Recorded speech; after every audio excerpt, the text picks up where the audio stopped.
హేమలత గారు, ఫస్ట్లీ నేను చెప్పినట్టే కొంచెం కాదు, చాలా చాలా సంతోషంగా ఉంది. మా తాతల కాలం నుంచి మాది కూడా రైతు కుటుంబం, గర్వంగా చెప్పుకుంటా నేను. కాకపోతే నేను అన్నంతగా ఎవరికి గౌరవం లేదు రైతులకి. వాళ్ళు అనుకున్నట్టు వాళ్ళు బియ్యం పండిస్తారు కానీ వాళ్ళకి ఇంత లేదు అని ఫీల్ అయ్యేదాన్ని నేను చాలా. కానీ ఇప్పుడు మీరు ఇట్లా వీడియోస్ చేస్తూ ముందుకొచ్చి మీ పొలాలని, మీరు చేసే పనులని అన్ని చూపిస్తుంటే గర్వంగా అనిపిస్తుంది అనమాట. అంటే ఇంకా ఎవరైనా ఏ పని చేసే వాళ్ళకు కొంచెం అది రైతుదంటే ఎవరికైనా గర్వంగానే ఉంటది. అంతే కదా. కాకపోతే కొందరికి అది దాని గురించి తెలియని వాళ్ళకు అర్థం కాదని, తెలిసిన వాళ్ళు ఎవరైనా హ్యాపీగా ఫీల్ అవుతారు. నాకు చాలా మంది కాల్స్ ఆస్ట్రేలియా, అమెరికా అక్కడ నుంచి చేస్తారు, నా వీడియోస్ చూస్తారు కాబట్టి వాళ్ళు చేస్తారు. అసలు చాలా బాగుంటాయి, మేము చిన్నప్పుడు మా తాత వాళ్ళు చేసిన పొలాలు నీ ద్వారా మేము చూస్తున్నాం అని ఫుల్ హ్యాపీగా ఫీల్ అవుతారు. మీది ఫస్ట్ వీడియో బాగా వైరల్ అయింది కూడా, అది పొలానికి మీరు టమాటా తోటకు వాటర్ కడుతుంటే ఫస్ట్ వీడియో, రెండో వీడియో వైరల్ అయింది. ఓకే, అది రెండో వీడియో బాగా వైరల్ అయింది కదా. అంటే వీడియోస్ చేయాలి, మన ఒక పల్లెటూరు అన్నప్పుడు మనకు అంత ఆలోచన ఏమి ఉండదు. వీడియోస్ చేయాలి, ఇట్లా యూట్యూబ్ అనేది ఒకటి ఉంటది, యూట్యూబ్ లో పెట్టాలి, ఇలా ఆలోచనే ఉండదు కదా. మీకు అసలు వీడియోస్ తీయాలనే ఆలోచన ఎవరిచ్చారు? నేను అప్పుడు టిక్ టాక్ అది దాంట్లో చేసేదన్నమాట. ముందునే పెళ్లి కాకముందా? పెళ్ళైనాక, పెళ్లి కాకముందుకే ఇంకా పెళ్లి అయినాకనే అవి ఇక అట్లా చేసేది. పాటలు మామూలుగా ఇట్లా నాకు ఎక్కువ ఇష్టం అనమాట, ఫోటోలు దిగడం, వీడియోస్ ఇట్లా ఇష్టం అనమాట. ఓకే, అట్లా ఇంకా మేము అవి చేస్తే మా బావ చూసి అట్లా ఎందుకు రాని మా బావ పెట్టింది, వీళ్ళ అన్న మరో బావ. ఓకే, ఆయన పెట్టించింది యూట్యూబ్ ఛానల్ పెట్టుకోరిరా చెప్పలేము అని. ఓకే, అన్నాక మా బావ పెట్టినాక ఒక 15 రోజులు ఆపేసినాం. అప్పుడు కూడా తర్వాతనే పెట్టినాం. తర్వాత పెట్టిందే ఫస్ట్ వీడియో ఒకటి పెట్టి మళ్ళీ 3 రోజులు ఆగి ఇంకొక వీడియో పెట్టినాం. ఆ ఒక్క వీడియో ఇట్లా షర్ట్ వేసుకున్న ఒకటి, ఇక ఇట్లా వాటర్ కడుపుతుంటే టవల్ కట్టుకుని వాటర్ కడుతున్నా, ఇంకా అదే వైరల్ అయింది. చాలా బాగా వైరల్ అయింది. అండ్ ఆ వీడియోకి మీరు పెట్టిన పాట కూడా మంచి పాట పెట్టారు. అవును, ఆ పాట వల్ల ఇంకొంచెం వైరల్ అయింది. 15 మిలియన్ అంటే మామూలు విషయం కాదు కదా. అసలు చాలా అనుకున్నారా అంటే మనం వీడియోస్ పెట్టగానే? మేము అది సరదా కోసం తీసిన నేను, కానీ డబ్బుల కోసం దానికోసం నేను తీయలేదు. మేము చేసే పని పెట్టుకుంటాం, అట్లానే సాంగ్స్ ఇట్లా పెట్టుకొని వేయడం ఇష్టం అనేసి నేను అట్లా అని పెట్టేసిన. కానీ నేను డబ్బుల కోసం ఆశపడలేను. చదువుకున్నారా హేమలత గారు? చదువుకోలేదండి, అసలు చదువుకోలేదు. మరి మీ వీడియోలకి క్యాప్షన్ అవి ఎవరు రాస్తారు? ఆయనే ఇస్తాడు మొత్తం. మీరు చదువుకున్నారు? మీ ఇద్దరు లవ్ మ్యారేజా? Arranged marriage. మీది ఏ ఊరు? మాది ఒలిగొండ దగ్గర వెల్లిపెడితే అమ్మ వాళ్ళ. ఓకే, ఇప్పుడు ఉండే ఊరు. ఎలా అంటే పెళ్లి చూపులకి వెళ్ళారా మీరు ఫస్ట్ టైం చూడడానికి? మాట్లాడిండు ఒక అన్నయ్య, మాట్లాడిండు అనమాట. ఇక్కడ అబ్బాయి ఉన్నాడు అని చెప్తే మా వాళ్ళు వచ్చి మాట్లాడేది. మీరు చూడలేదు వెళ్ళి? వెళ్ళలేదు. అంటే పెళ్లి చూపులు ఇలా నడవండి నేను మామూలుగా మా ఆడబిడ్డకి ఇష్టపడి మా పెద్ద ఆడబిడ్డ అని చూసి, నేను అప్పుడు బొంబాయిలో ఉండేది. ఆయన ఓకే, మా పెద్ద ఆడబిడ్డనే చూసింది, అన్ని ఓకే అయినాకనే ఆయన వచ్చి. మీరు బొంబాయిలో ఉండేవారు? ఎందుకు అక్కడ పనిచేయడానికి? అంటే మామూలుగా ఇందాకే అన్నాను నేను, మనం రైతు అంటే చాలా గర్వంగా ఉంటాము, రైతు పని చేసుకోవడం అనేది మనకు ఒక ఏమంటారు రెస్పెక్ట్ ఇచ్చే వాల్యూ ఇస్తారు. ఇప్పుడు పోయింది అదే, ఈ కొద్ది కాలంలో రైతుకు వాల్యూ లేదు, ఎందుకంటే వాళ్ళు అనుకున్నట్టు. అంతేనా కాదా? కరెక్టే.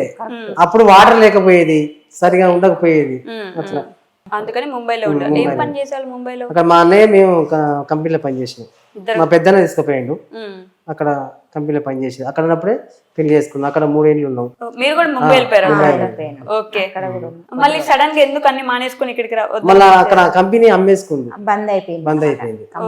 చిన్న పిల్లగాడు ఉండే, ఇద్దరికి ఇబ్బంది అవుతుందని మళ్ళీ హైదరాబాద్. పెద్ద బాబు అక్కడనే ఉంటుంది అనమాట. ఇంకా ఆయన చిన్న ఆయనతో ఇబ్బంది అవుతుంది అనేసి సిటీకి వచ్చేసి. సో ఇప్పుడు వచ్చేసిన తర్వాత మళ్ళీ పొలం పనులు చేసుకుంటున్నారు? ఇంకేమైనా జాబ్?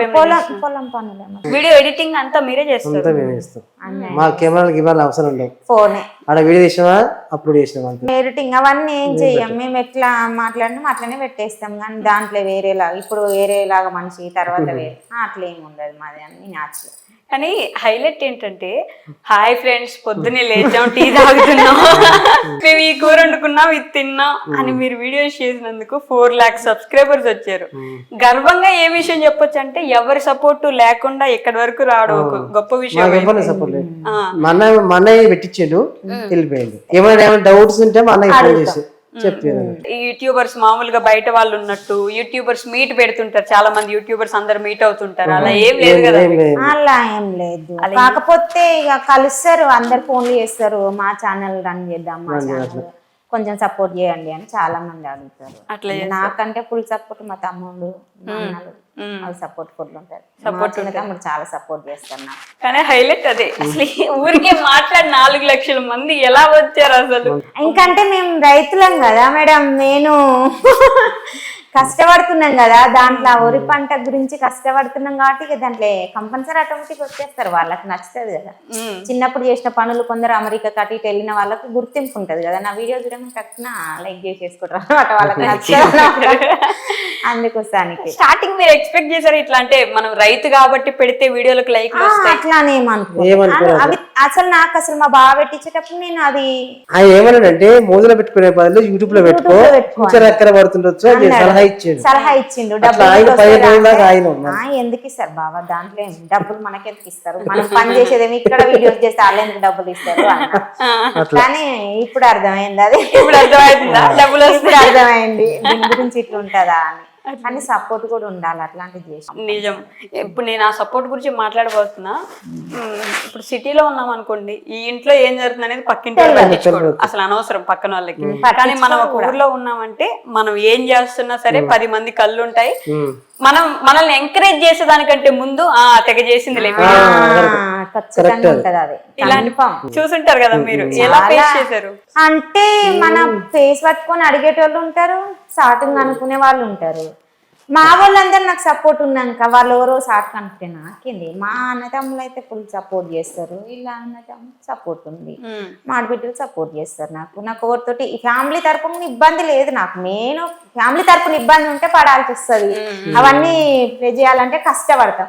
ఫ్యామిలీ సపోర్ట్ ఉన్నాక వాళ్ళతోటి పట్టించుకోం కదా, అవసరం లేదు కదా. ఏదైనా ఇబ్బంది అయితే మా తమ్మునికి ఫోన్ చేస్తే కార్ వేసుకొని వస్తాడు, ఏదైనా చేయాలనుకుంటే వాడు సపోర్ట్ గట్టిగా ఇస్తాడు అనమాట. వెనక నుంచి అనేటోళ్ళు కూడా మనకి వినిపించాలని అంటుంటారు, వీడియోలు పెడుతుంది. మన చెవులు మనకి వెళ్ళిపోవాలి, మన ఒక స్టేజ్ వచ్చినప్పుడు అప్పుడు ఎందుకు అనుకున్నా అనుకుంటారు వాళ్ళు కూడా. మిమ్మల్ని కూడా అడుగుంటారు కదా, నీ భార్య ఎందుకు ఇట్లా వీడియోలు చేస్తుంది, అడగరు, తీసేది నేనే కదా, తీయరా చెట్టరా కదా, అట్లా ఇక మోడెట్టుకున్నాక బయట కాకపోతే నేను తీసుకుంటే నేను అన్నే అనేదా అంటారు కొందరు, కానీ ఇక నేను పట్టించుకోలేదు. మీ ఊర్లో వాళ్ళని కూడా చూపిస్తారు కదా మీరు పొలంలో అవి గుంపు, నాటు గుంపు ఉంటది, ఆ గుంపు వాళ్ళు ఏమనరా? వాళ్ళు ఎవరేమనలే, వాళ్ళందరూ వచ్చేది పాపం, వాళ్ళందరూ నాకు సపోర్ట్ ఉండేది. అందరు పాటలు పాడుకుంటే ఎంజాయ్ బాగా చేసేది, బాగానే ఆడేది, అందరూ మంచిగా మాట్లాడేది. చాలా మంది, ఒక అమ్మమ్మ ఇంకా బాగా మాట్లాడేది, అందరు మాట్లాడతారు. నా గుంపులో నన్ను ఎవరేమనలే, తీయకు అట్లానే ఏమనిపోయేది, నేను రాను అని కూడా ఎవరు అనపోయేది, అందరు వచ్చి. మీ మమ్మీ వాళ్ళు ఇట్లా వీడియోస్ చేస్తారు నీకు ఫస్ట్ నుంచి తెలుసా? చెప్పారా నీకు? చెప్పారు. నిన్ను కూడా వీడియోలో పెడతారు కదా, మీ స్కూల్లో గుర్తుపట్టి అడుగుతారా నిన్ను మీ ఫ్రెండ్స్? సబ్స్క్రైబర్స్ అడుగుతారు, క్లాస్ టీచర్స్ అడుగుతారు, అందరు అడుగుతారు, షాక్ అయిపోతారు. ఏమంటారు వాళ్ళందరూ? అరే మీ మమ్మీ వాళ్ళ వీడియోస్ మంచిగా చేస్తున్నారు అంటారా? ఏమంటారు? అరే మీ మమ్మీ వాళ్ళు ఎన్ని వీడియోస్ చేస్తారు, ఎట్లా ఇట్లా కెమెరా ఉందా అన్ని అడుగుతారు. నీకు ఎట్లా అనిపిస్తుంది వాళ్ళందరూ అడుగుతుంటే? నాకు సంతోషంగా అనిపిస్తుంది.